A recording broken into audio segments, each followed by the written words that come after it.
Kami ucapkan kepada Tunku Rifki Harsha, anggota DPRI Aceh Dapil 1 yang telah membantu warga kampung Bandar Baru, Kota Banda Aceh dalam rangka memberantas COVID-19.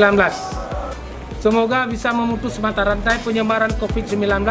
Mudah-mudahan di kampung kami ini bisa bebas dari COVID-19.